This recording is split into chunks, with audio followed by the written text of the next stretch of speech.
Professor Vila, o Conselho de Direitos Humanos cria força-tarefa para apurar aumento do número de grupos neonazistas no Brasil. Então, professor Vila. Olha, Amadeu, sem criar nenhum estereótipo e preconceito, não tomar parte pelo todo, como eu sempre digo, mas o caso é também em Santa Catarina, né? Tal qual a Socorro relatou desse participante dessa tentativa de golpe na Alemanha, que tem um pé aqui no Brasil, justamente no estado de Santa Catarina. Tem um clássico da historiografia brasileira do século passado, escrito por um brasilianista, que é o Stanley Hilton, que tem belos trabalhos de pesquisa sobre o Brasil. Um deles é Suástica sobre o Brasil. Ele pega os anos 30 aqui no Brasil. E é incrível porque a maior seção do Partido Nazista no exterior era justamente no Brasil, especialmente na região sul do Brasil.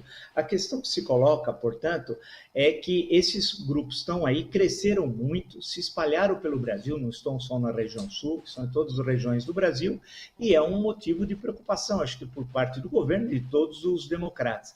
Vale destacar que o modus operandi do nazismo no século XXI não é o mesmo do século XX. Muitos desses que estão nesses grupos são figuras que podem ser consideradas até bizarras, formas caricatas de querer fazer política. Porém, muitos das ideias nazistas, dos teóricos, como Rosenberg, entre outros, na Alemanha nos anos 20, 30 e 40, essas ideias estão presentes hoje no Brasil, só que elas foram retrabalhadas e fazem parte hoje do debate político, do suposto debate político existente no Brasil. Porque com extremista não tem debate, porque o outro não é adversário, é inimigo. E com o inimigo não se convive, na lógica do extremismo, se destrói. Então é muito preocupante esses grupos aqui no Brasil.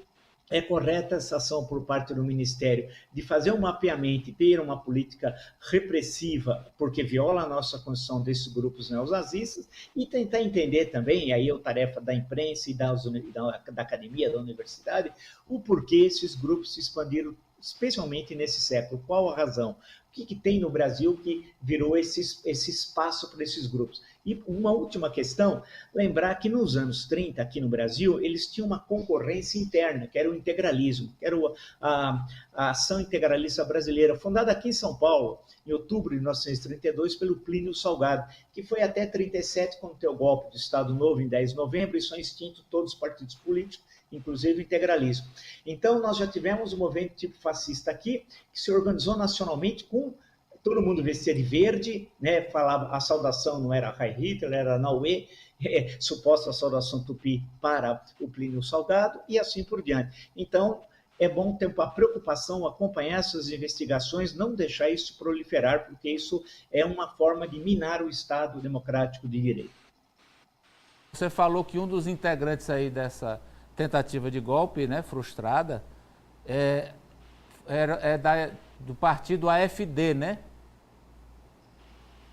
Ela teve uma cadeira no parlamento alemão, ela era parlamentar do AfD. E juíza, Amadeu. E juíza. Essa AfD que já teve aqui no Brasil com parlamentares, Apoliana. Pois é. A gente tem um registro aí da líder da extrema-direita na Alemanha, a Beatrix von Storch, acho que eu pronunciei corretinho. Ela aparece nessa foto que foi divulgada nas redes sociais ao lado do então presidente Jair Bolsonaro, ela que é neta do ministro de Finanças de Adolf Hitler, o Lutz Graf Schwerin. Acho que eu também falei direitinho. O alemão não é meu forte, isso aí é com a... Eu sinto a sua dor, Poliana.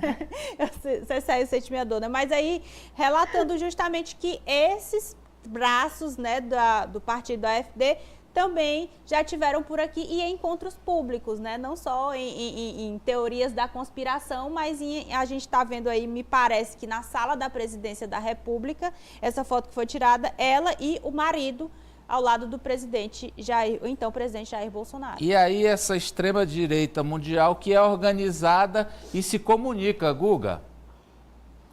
Claro, e se comunica. Essa, como falou, da alternativa para a Alemanha, esse partido de extrema-direita que hoje já é o preferencial de quase 1/3 do eleitorado alemão, né? O que é muito preocupante, a força desses extremistas na Alemanha. Ela vem aqui e posa para foto com Jair Bolsonaro, logo com ele, Jair Bolsonaro, aquele que num passado remoto, num passado recente, quando era deputado federal, colocou propaganda política dele, pagou para ter propaganda política dele em site neonazista aqui do Brasil. E aí, quando o Jair Bolsonaro começou a ficar conhecido em 2011, o que acontece? Tem uma manifestação neonazista no vão do MASP para fazer ali uma manifestação em favor de Jair Bolsonaro, até por conta do CQC que eu trabalhava. Ele tinha ficado com fama de racista depois de uma entrevista lá no CQC pra gente, e aí os neonazistas saíram em defesa dele. Inclusive você acha essas imagens, é só procurar no YouTube, porque a TV Gazeta na época cobriu e fez uma reportagem sobre essa manifestação.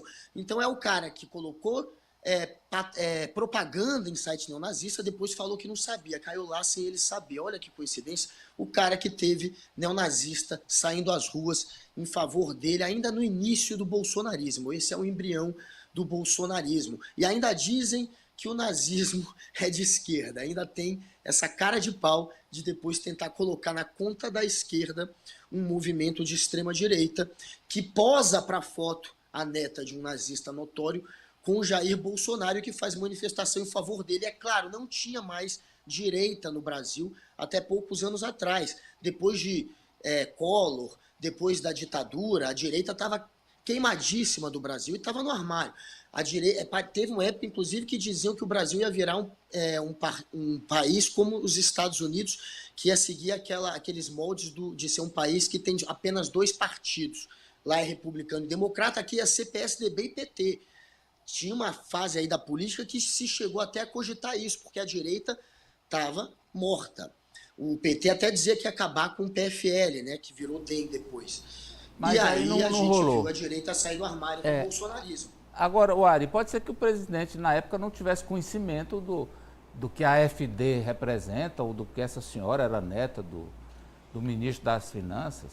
Não, tem sim. A extrema-direita está toda interligada, toda intercalada no mundo atual. Agora, essa ideia desses grupos neonazistas, que são grupos nazistas, né? Só que tentando se adaptar aos novos tempos, ela é tão insana porque, assim, as ideias quais são? Basicamente, é uma ideia de eugenia, de que existe uma raça pura superior às demais.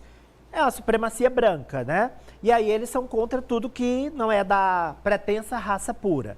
Índios, judeus, ciganos, negros, e aí vem subcategorias como homossexuais, enfim, tudo que é diferente deles é repudiado. Agora, no Brasil, há células neonazistas do Brasil. Se bobear, vai ter negro integrando a célula neonazista no Brasil. Qual é o sentido ideológico, por mais louca que seja essa ideologia, vamos considerar que ela existe. Fato histórico.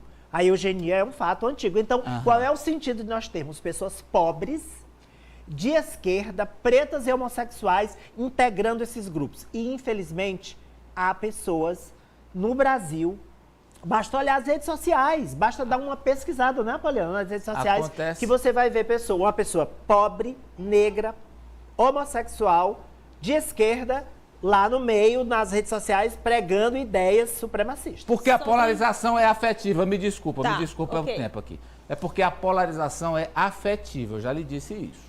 Agora nós vamos para a manchete da Socorro. Ari, Gerard Depardieu, de novo envolvido com a agressão, assédio sexual, Ari? A manchete: Gerard Depardieu é detido pela polícia por acusações de agressão sexual em sets de filmagem. Ele já responde por outras denúncias de assédio a mulheres. Pois não, Socorro. 2 acusações, né? São mais 2 acusações aí no currículo do ator francês de 75 anos, Gerard Depardieu, que foi hoje intimado, foi para uma delegacia, ele foi ser interrogado justamente sobre essas 2 acusações. São 2 mulheres que estão acusando o ator francês de agressão sexual. Uma aconteceu em 2021, a outra aconteceu em 2014, mas as duas aconteceram em locais de filmagem, em set de filmagem. Uma era uma ex-assistente de direção, que diz que foi apalpada, ele pegou em várias partes do corpo dela, inclusive do